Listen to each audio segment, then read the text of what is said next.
As the cars leave the grid behind the back of the safety car, we speculated this one. Richard Crowell alongside me for the first race, that this might be the case. Very heavy. There's a big black cell that's just going across the top of Sandown Raceway right now.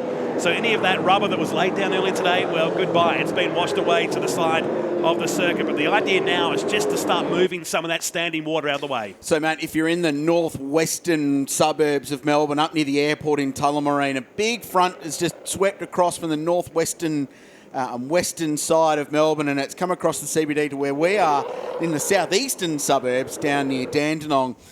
It's a massive blob of rain. On the upside, there's nothing behind it. Yeah. So for the next couple of hours at least, it should be okay. And the wind has picked up as well. And that will help the drying process on the racetrack. But for a critical round and a critical race in the decider for the Kumho Tyre Super 3 series, which has been extraordinary racing this year, this is a big moment. They'll put wet Kumho tyres on the cars and they'll roll them behind the safety car for a little while. So at the very least, they can get an idea of the grip levels and where the standing water is. This is how the field lines up. A dramatic qualifying session yesterday afternoon had Brock Feeney, the championship leader, on pole. Josh Fife had the top spot for about 10 seconds. He then fired it off the road at turn 1, brought out the red flag and lost his fastest time, which just happened to be the pole time. So he's down in 5th place. Feeney gets 3 extra points for pole. His championship rival, Hamish Ribbert's on the outside of the front row. Zach Best and Jaden Ojeda, who's second in points, goes from 4th, right behind his key title rival. Josh Fife and Nick Carroll next. McCorkindale and Heinrich on the 4th row of the grid. McCorkindale hoping for a better round here after a disaster at the Ben Motorsport Park in the previous round. Stephen Page, his best qualifying result aboard for the Page Brothers entry, starts out of 11. Brad Neal from 12. Dean Lilly makes his debut aboard car number 15 here today. Jim Policina, Matty Stewart from 15. Tony Ordino and Jason Foley back in the field of this 17 cars that will take to the circuit very soon. Behind the back of the Hyundai safety car right now. Down to 4 drivers, 3 critical points going to Brock Feeney in the series. The exit timeshare now, Paul Morris Motorsport, number 67 Falcon. The big news for me, Kralsey, looking to the right, is the wind has picked up. It's a bit of a crosswind across the circuit at this particular point in time. We had none before, but it's picked up. That's good news for the weather passing over us right now. Yeah, it'll help the circuit dry more quicker as the front passes over and the rain eases. So this race has now officially commenced. This is lap 1. And we're now under safety car conditions, the best kind of safety car because we haven't had an incident to lead into it. Yeah. And as a result, it's Brock Feeney who now leads this race. Jaden Ojeda second in the championship, 14 points the margin. He's won the last 3 consecutive rounds in the Kumho series. Remarkable couple of exchanges at the Ben Motorsport Park last time out. But there's 4 drivers in contention for what Aaron Noonan this year has been a really good series. It's always a good series, Rich. Just standing here in the pit lane, it's lightly sprinkling still, so it's a case of the standing water on the circuit to make sure that that's safe for these guys to get this race started. Bear in mind too that the Kumho Super 3 series hasn't visited Sandown since back in 2016. You think of all the young drivers that have come in this year and last year who were not in the series back there. There's a lot of them that are competing here at Sandown in a car of this style for the very, very first time. So they've got their work cut out for them today for the first of 3 races with the series on the line. Talk about pressure, but the rain seems to have just stemmed a little bit in terms of its ferocity here in the pit lane. It's more so about what's on the road at the moment. One of your co-buddies down in the pit lane too was a round winner here back in 2015, Jack Perkins, who's part of our coverage here at Sandown Raceway for this Shannons round here, the final round of the Kumho Super 3 series. We've called every single race since Phillip Island this year. There hasn't been a bad race to talk about. And there's Paul Morris looking on down the pits, coaching Brock Feeney. And already up in the seat about it. Anton De Pasquale also in the background of the shot here as well.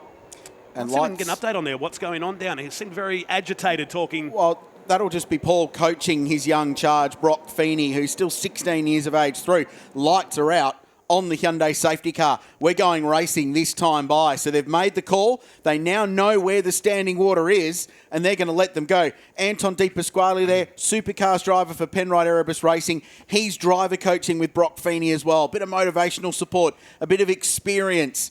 So the rain is easing. We've had a lap under safety car. There'll be 11 to go. The championship leader will lead the field into turn 1 in completely unknown conditions. This is truly sailing into the unknown in a critical title decider for Kumho Super 3. The green flag waves, and we get this race underway. The battle to turn number 1, Rooster Tails of Spray. So watch Nick Carroll at the back of that group of cars. Brock Feeney will lead us down to turn number 1. Riverets is second. Zach Best third. Ojeda is next, and here comes Josh Fife with a whole head of steam around the outside in the first of the Holdens for Brad Jones Racing. And the go-karting champion uses the go-karting line around the outside of turn 1, where there'll be a little bit of extra grip where all the rubber build-up is from the other categories. That's the grippy line in these wet conditions. Matt McLean splashing through the puddles at turn 2 and 3. The run up into 4 and down the back straight. And Zach Best struggling to put 650 horsepower down in his Matt White Racing Ford. Coming out of turn 4, Hamish Riberett's car, as he got 5th gear on the run down to turn 1, was trying to swap ends on him on the start-finish straight. So these are really dicey conditions, and now they've got the spray to deal with as well.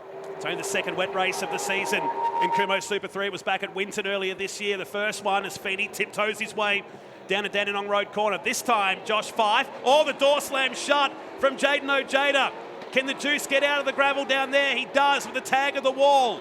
But is there going to be steering damage to both of those cars? That's a big moment. The man second in the championship, only 14 points behind, gets helped off the road. Oh. And Zach Best having a huge moment at the final corner out of 13. Helped off the road and runs wide. He's gathered it up, but he's lost a lot of spots.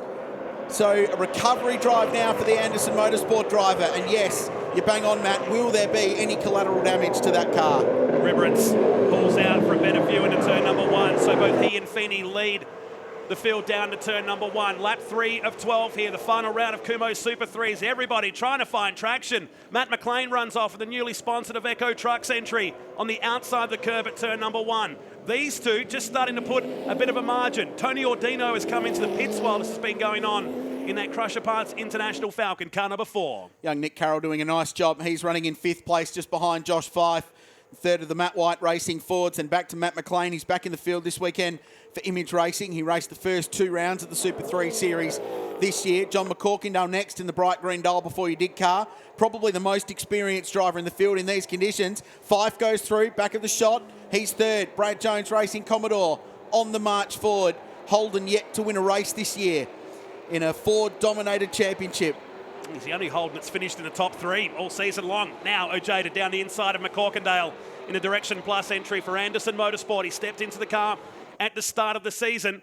He now runs in 8th position. Back to the leaders. Brock Feeney has a bit of a margin now on Riberets. Best is still in 3rd. Fife goes up into that position. Then it's Best, Carroll, McLean, McCorkindale, Ojeda, Stephen Page inside the top 10. And Joel Heinrich in his second appearance in Kumo Super 3 holds down position 10. This is lap 4. So Jaden Ojeda looks like his car is okay. They call him the Juice at Anderson Motorsport. He's a terrific young rising star of our sport, and his next target will be Matt McLean. And there is the key championship contender coming out of turn 1.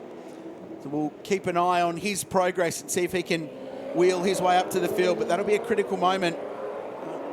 The move was on, wasn't it? It was a long way down the inside, Josh Fife, in that critical overtake for track position down at Dandenong Road. And unfortunately, it all funnels up on the exit there and you get helped out wide. More often than not, you end up in the gravel. Chain to the lead. Hamish Riberets goes down the inside at turn 6. And smart driving from Brock Feeney lets him through. The team will have communicated the dramas for his nearest title rival, but we cannot count out the driver in car number 5. Hamish has 61 points from the championship lead.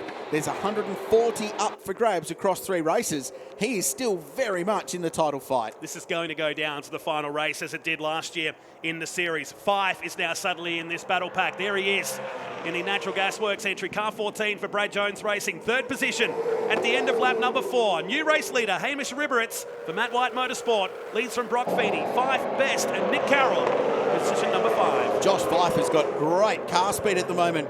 He's just set the fastest lap of the race, just beaten by Jaden Ojeda, who's in clear air and not in the spray. But Fife's caught Feeney and was 1.3 seconds quicker last time around. So the BJR Commodore is looking good. A couple of podium finishes at Queensland Raceway for the young Canberran. He's a terrific young guy, very quietly spoken, just going about his business. This is his first year of car racing, Matt. It's extraordinary. These young stars jumping into what are fully fledged supercars. They are 650 horsepower touring cars, the same grunt that you'll see in the main game. and they're just driving them so very well. The future of our sport in safe hands with the young talent we're seeing coming through this series in particular. He podiumed over at the Super Nationals in Las Vegas, which has over 600 karting drivers over there. So to finish in that effort now, as he puts it down the inside, it was a foreshortening shot from Brock Feeney. I thought he was going down the inside then, but he shows his nose on the Gold Coast racer in car 67. They're the moments that everyone in pit lane just holds their breath for a moment, especially if you're in the Exit Timeshare Now racing camp, Paul Morris Motorsport. That was a hairy moment. Josh Fife, no championship worries for him. He just wants results. Looking for his first win in the category. It was a target to get a win by the end of the season. Well, this is his best chance. He disappears in the spray there. The white Commodore just, it's like he's got a cloaking device just disappearing into that field. Off the road, the leader's off. Hamish Ribberett's off the road on the exit of turn 1, driving error. And it brings Brock Feeney back into this. Spices up the race. That could have been enormous for car 5. It's damaging enough. It was 1 second at the control line, and now it's donuts coming out of turn number 3. Feeney with better drive will pull up for a pass along side car number 5. They got Tony Ordino just ahead, and suddenly Zach Best buys into the argument with Josh Fife. The battle for third, as here comes the field across the backside of the circuit. Halfway home here in race number 1. And this will be a key moment, dealing with Tony Ordino and the lap traffic up in front as they go over the top of the hill at 6. New runoff on drivers right. The drivers are talking about the fact there's a lot of runoff there. It's coming down the hill onto the track. Down the inside goes Fife. This is for position 2.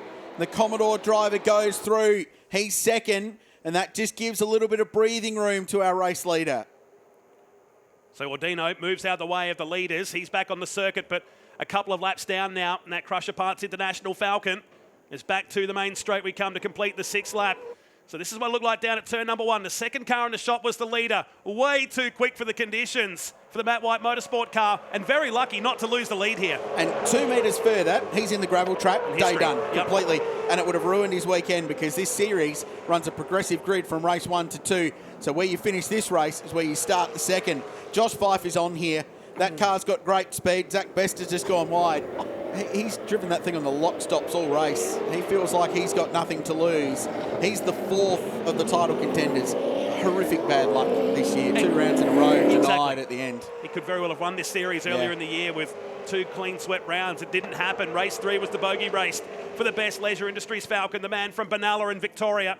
He runs in 4th position. Ojeda, the fastest car on the circuit, as the lap time starts to tumble here. The rain has passed over, and now we're just starting to see the times improve. It's Ribberett's 5, his best run of the year so far in car 14. Now Nick Carroll takes to the outside of the curb at turn number 6 and lets the juice move up another position. He's up to 5th. He's got great car speed, and he'll be really frustrated about the incident early on because he's got car speed to go with these leaders, Jaden Ojeda. It's such a critical race for his championship. But with Feeney dropping back to him, it just minimises that margin. And with Ribberett's out in front, you know what it's doing? It's closing it up. Checkered flag. Race done. They've called it early. Time certainty playing a role, which means Hamish Ribberetts holds on and grabs a win. It's a big, big moment. Ribberetts wins. Josh Fife second. Brock Feeney third, the championship leader. Ojeda only 2 spots behind. We're heading towards that time certain point. We got 7 laps in the books in the end. They drove so well in the conditions out there. Ojeda scoring the fastest lap of the race. But Hamish Ribberetts chalks up another win in car number 5. Gives him his 2nd victory of the season. He picked up the 3rd race at Phillip Island this year. Josh Fife, his best result in his short career in the series for Brad Jones Racing. Brock Feeney in 3rd, Zach Best, Jaden Ojeda. That's your top 5. Nick Carroll in 6th, Matt McLean, John McCorkindale, Steve Page. And how's this for Dean Lilly? Debut weekend, he's inside the top 10. First ever supercar race. It's been a lifelong dream, and he gets in the top 10. That's an outstanding result. Joel Heinrich dropped back a little bit from qualifying inside the 6, back to the top 8, I should say, to 11th. Brad Neal next. Policena, Stewart, Gomasel, Foley on Ordino. And I can tell you, Matt Nolte provisionally now just 55 points, covering the top 3 drivers in the championship. And 2 races still to go over the course of the weekend. Well done to Hamish Ribberetts, the shortened Kumo Super 3 race 1 of the weekend. We'll take a very short break. There's loads more still to come. Day number 2 of the Shannons Nationals here from Sandown.